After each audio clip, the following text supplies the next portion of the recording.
This one's around non-Indigenous teachers feeling nervous about teaching First Nations histories and ways you can engage with First Nations histories and knowledges effectively and respectfully. Yes, 100% there are ways that non-Indigenous teachers can engage with Indigenous histories. Every elder has a story, and every elder is like a library. As a younger person, you get a little bit nervous about asking questions. I think it starts with elevating the Aboriginal voice in the classroom and then moving that into let's learn on country. Be a knowledge sharer. For a lot of those Indigenous families, school was not always a welcoming place. So we need to take that into account. Hi, and welcome to Hey History Teacher, a series of evidence-backed tips and advice from expert teachers to help you teach history at primary or high school. You'll hear from history teachers right across Australia. In this episode, we ask, how can non-Indigenous teachers teach First Nations history, especially if you're nervous about saying the wrong thing or just don't have that expert knowledge? And then, how can we connect our schools to First Nations people, culture and knowledge? Because research shows that teacher confidence grows when Aboriginal and Torres Strait Islander perspectives are embedded across the whole school. You'll hear from an Aboriginal elder who works in a school, a First Nations academic, a school principal and expert teachers. We've teamed up with the History Teachers Association of New South Wales to make this professional learning resource for you. There are 8 episodes, about 20 to 30 minutes each. And that's not all. On the Hey History website, download tip sheets for each topic and get links to resources mentioned. heyhistory.net. Let's go. I think the starting point here is we need to give ourselves a bit of context here. We need to know how we got to this place and how that's shaping the teaching and learning experiences and expectations of students and teachers. Meet Al Fricker. As a historian and educator, Al Fricker thinks it's important to understand the bigger picture of why so many teachers feel nervous about teaching Indigenous history. And they do. The 2023 Monash University Australian Teachers Survey found that nearly half of Australian teachers say they don't feel prepared to teach First Nations histories and cultures. Many say the hardest part isn't the curriculum, it's the fear of getting it wrong and how do I teach this respectfully and well? Hi everyone, my name is Associate Professor Al Fricker. I'm a very proud Judge Wurrung man and I am an academic at the Nokia Institute at Deakin University. I am a scholar of history and also a former history teacher, and I do a lot of research in Australian history teaching as well. So a colonial mythology of a national history is established, and as part of that colonial mythology, anybody who's not European, Anglo-British is essentially written out. This includes Aboriginal and Torres Strait Islander people. It includes the Chinese miners from the gold rush, Afghani cameleers, South Sea Islander slaves.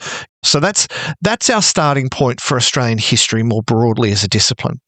So we have the curriculum piece, but adjacent to that, we also have generations of teachers who have had very little experience being taught Indigenous knowledge, and as a result, have a lack of confidence and a lack of skill as to what that would look like should they start doing it. And let me be very clear, this is not a failure of teachers. This is not a failure of the sector or of individuals or anything. I'm not pointing fingers. I'm not trying to make anybody feel bad. This has been very, very carefully constructed for this exact outcome. I'm guessing a lot of this makes sense to you listening, that maybe you didn't get heaps of education about First Nations history or culture at school, or maybe you did and it was outdated. The Australian and state curriculums have come a long way. It's mandatory to teach First Nations history in the history syllabus. So if you're non-Indigenous, you didn't learn this history at school or uni, or maybe you're just uncertain, can you do it effectively? 100% there are ways that non-Indigenous teachers can engage with Indigenous histories. And a big part of being able to engage with Indigenous content is by recognising that you may have a limitation in this space, but you have the capacity to learn and to grow. And that's what we're asking our non-Indigenous teachers to do.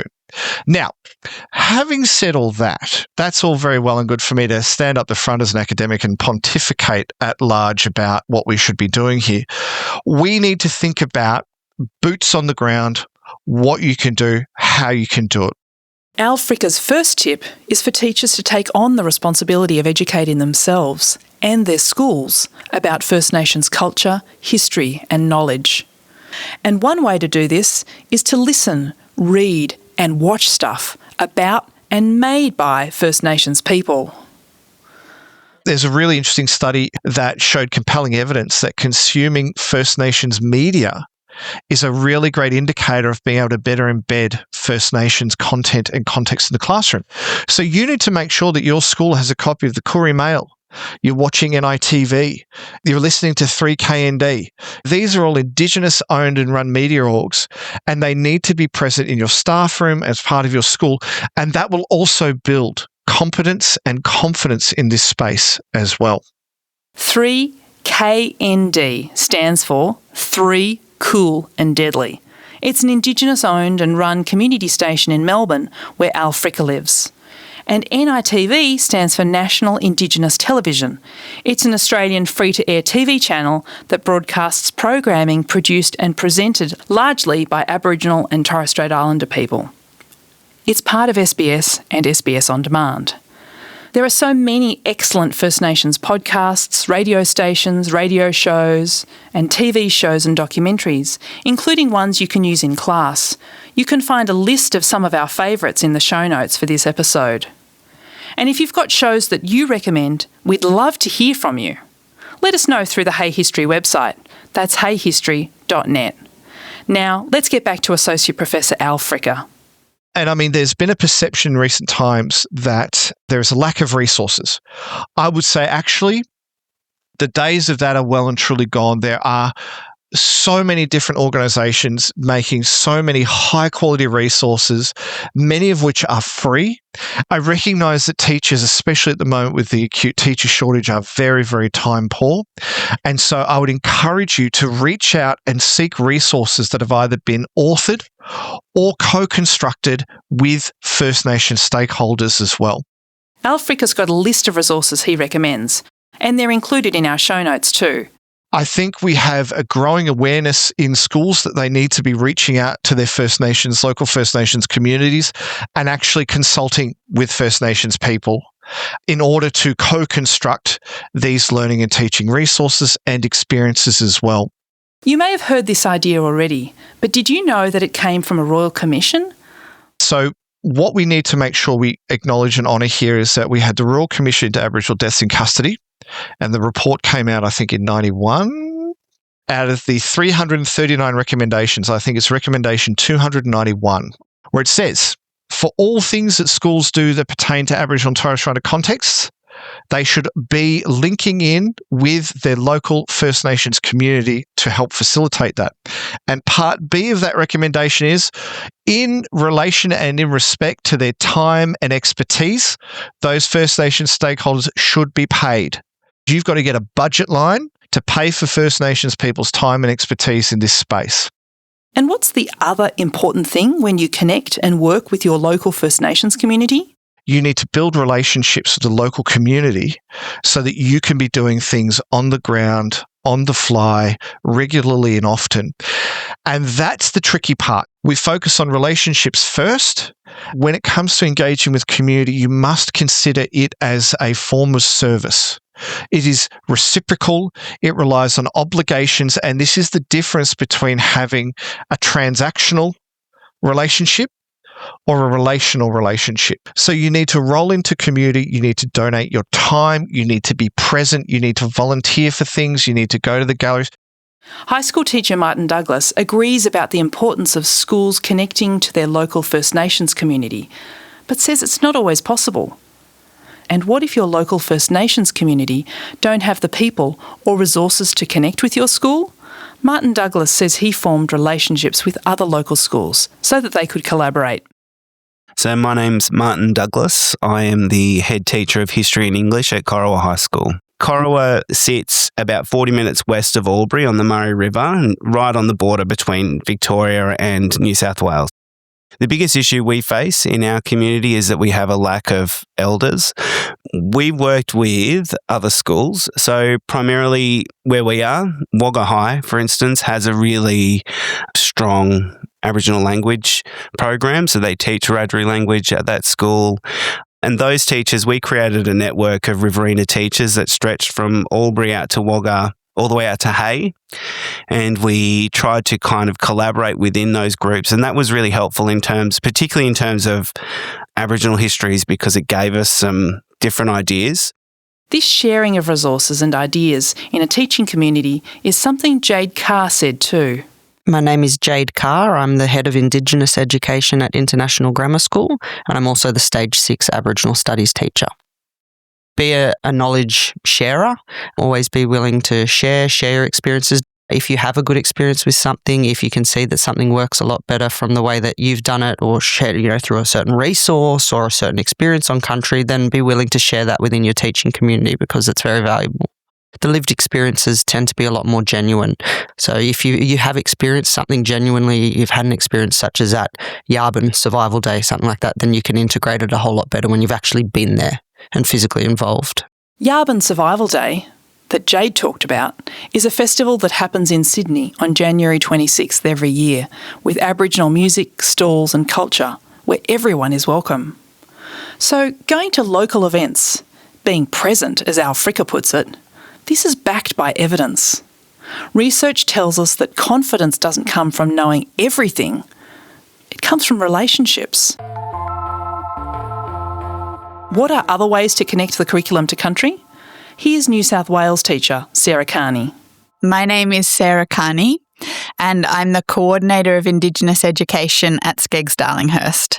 I work with the teachers K-12, helping them connect with community and elevate the Aboriginal voice in the classroom. It starts with what is country, and country is, of course, land, sky, waterways, but it's connected to people, to the animals, to the plants. So it's like, how do we elevate Aboriginal voice in the classroom, but also how do we get kids out of classroom learning on country from country? So there are so many parts to that question, but I think it starts with elevating the Aboriginal voice in the classroom and then moving that into let's learn on country. And so students switch on. That's amazing. They love first. The first historians, the first storytellers. So we're trying to build a shared language for teachers to feel confident when they're going to introduce that Aboriginal perspective into their subject area.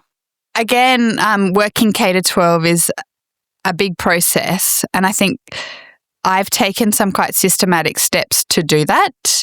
So the first thing is to connect with community. So that's a really important part of my role, and I'm fortunate enough to have the time to actually do that. How can you zoom in on local history to teach Indigenous history, including the Frontier Wars, and continue this strengths-based approach?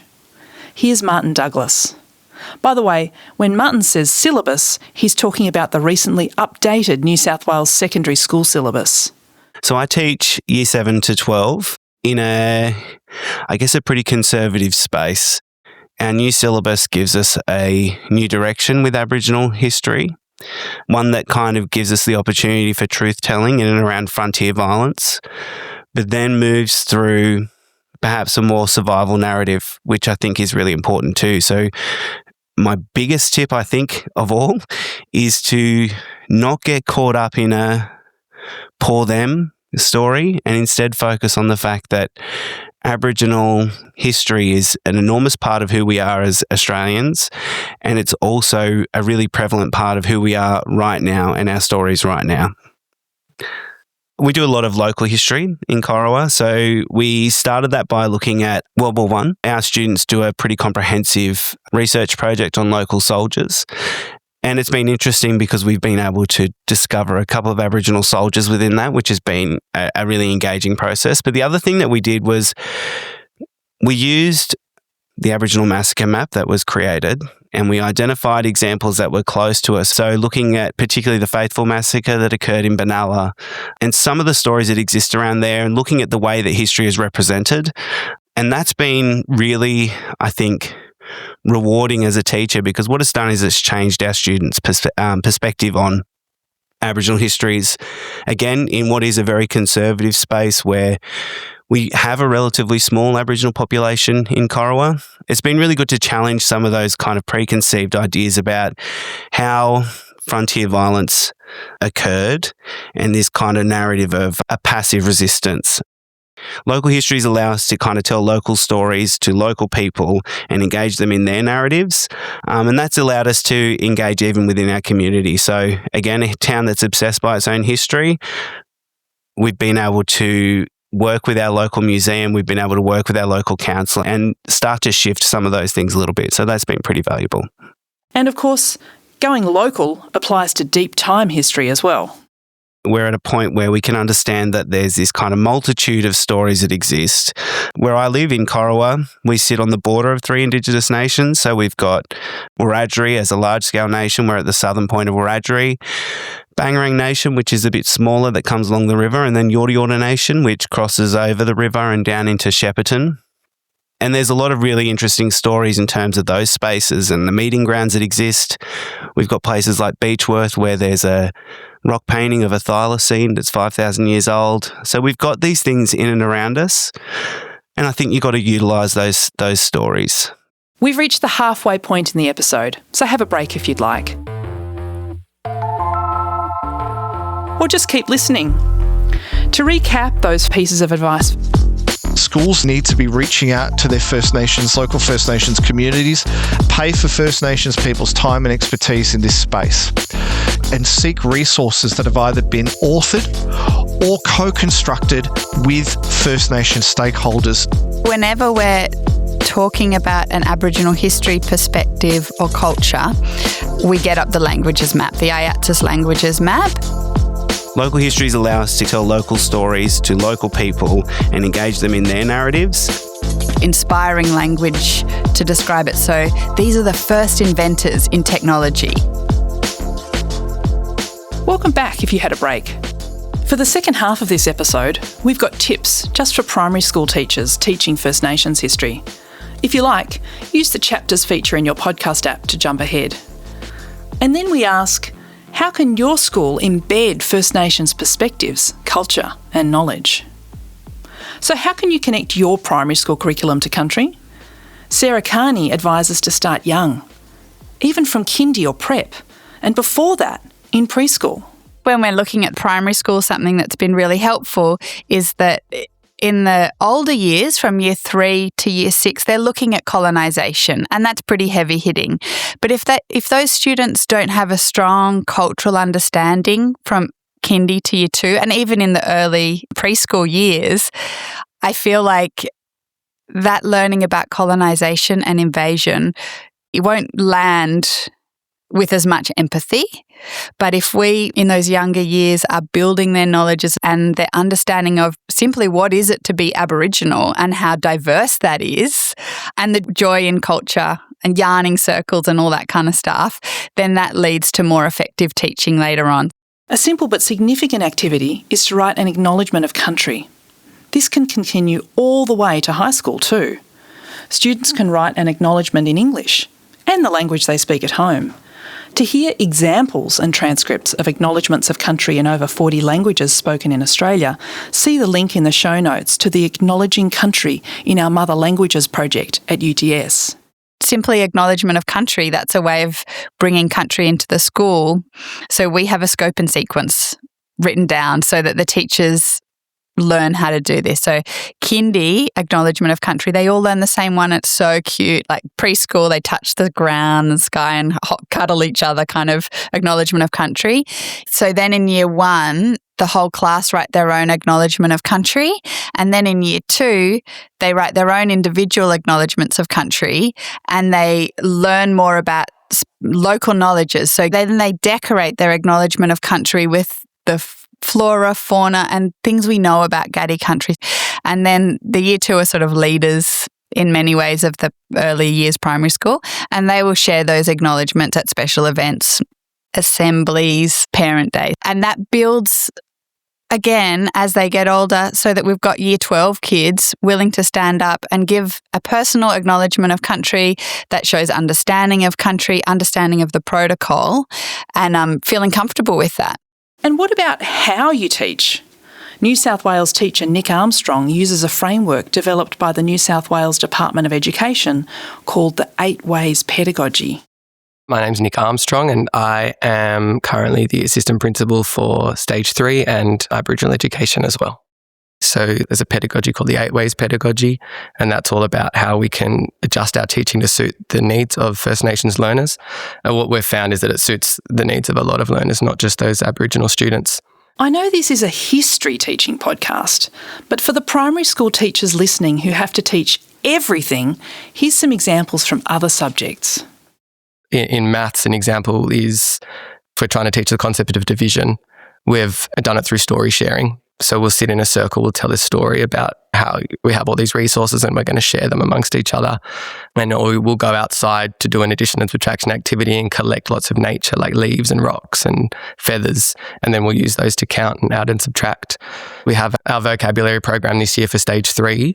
We're focusing on English words that have come from words from Aboriginal languages, figuring out which part of the country they're from, what they mean, the significance of what those words. One of the words is kangaroo, which is kangaroo.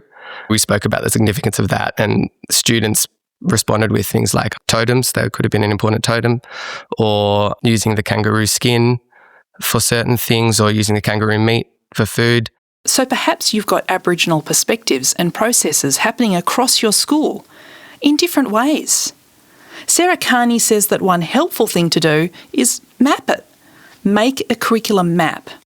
I've done something that I can recommend for everyone, which is a kindy to year 12 curriculum map of where students are learning about Aboriginal histories, cultures and perspectives, getting it on paper and seeing where are their crossovers, where are their gaps, and at the end of year 12, what does a student leave knowing about Aboriginal culture, histories, perspectives? And so I have a template, and that it is a working document because, of course, as the new syllabus come out, what they're doing is changing, but it's also, after we've done that, let's take that to all the different departments and look at what resources are being used and what's needed and how can we get to the point of learning on country. Like, that's my ultimate goal, is let's move outside of this classroom space where we're still learning in quite a colonial European way. How can we learn these stories, histories, perspectives?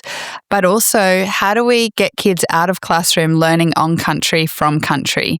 So you've heard lots of advice for you as an individual on teaching First Nations history and bringing First Nations knowledge and perspectives into your syllabus.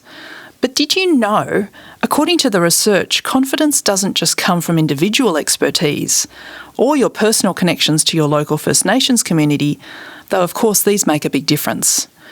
An evaluation of a whole school approach used in Queensland found that embedding Indigenous perspectives across school life and culture was linked to strong staff confidence.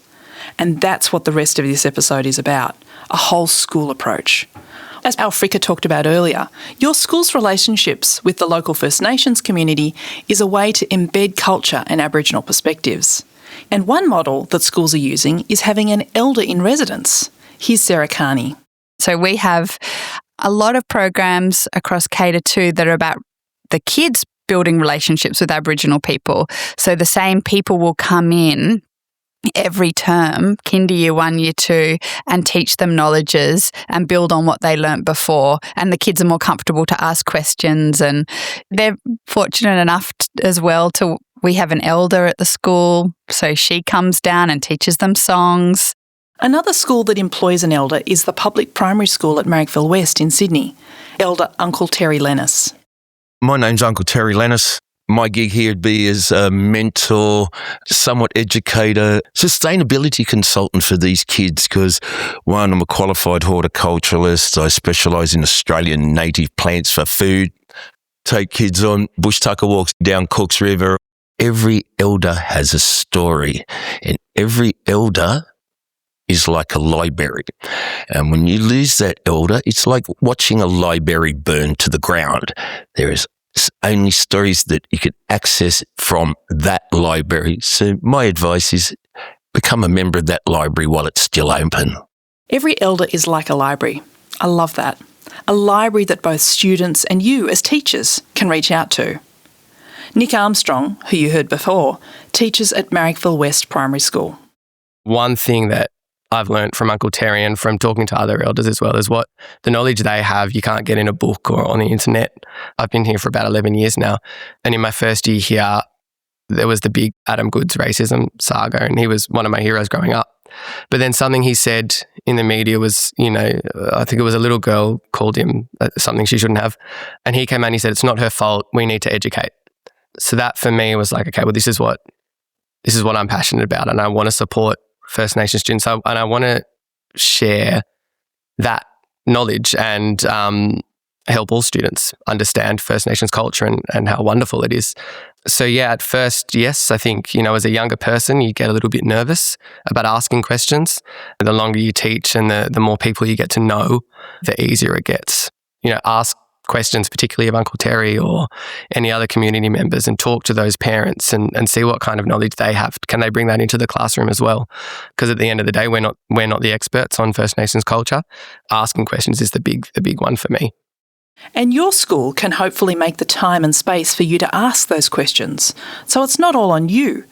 Here's Marrickville West Primary School Principal Ruth Bradfield-Ling on embedding Aboriginal perspectives and knowledge in their school over time. Hello, my name is Ruth Bradfield-Ling. I am the very lucky principal of Marrickville West Primary School.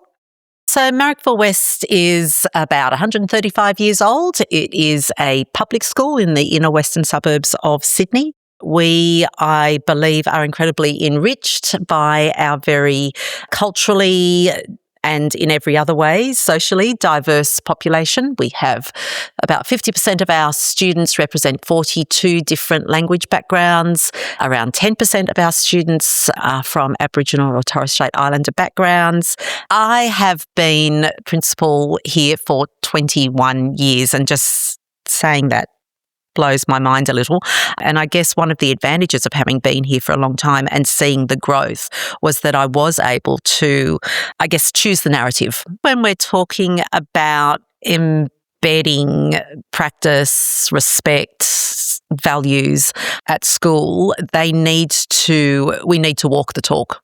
It's one thing to say that this is important. It's a very different thing for kids to see this week, next week, the week after, next year.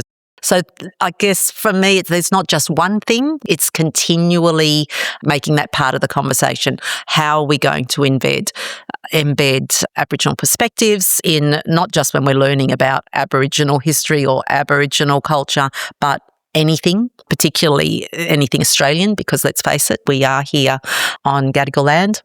And I think it's important that also for students whose families were not brought up in Australia, perhaps don't have that deep understanding, this is the place that they're going to learn that. So I take that responsibility very seriously. And of course, alongside all of this, there's the personal relationships you have and the ones your school builds with Aboriginal and Torres Strait Islander families at your school.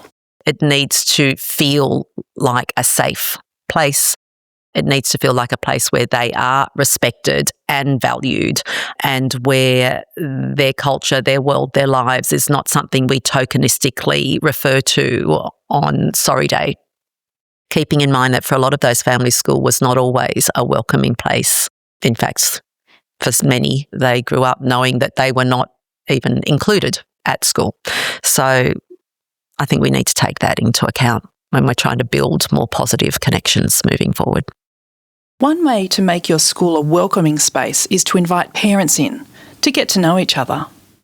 Sometimes it's difficult getting parents into school. I mean, the parents work, they're tired, they finally drop their kids off at school. The last place they want to be at 2:00 is in another meeting in school. This year, we had all but I think 3 families come to our afternoon tea.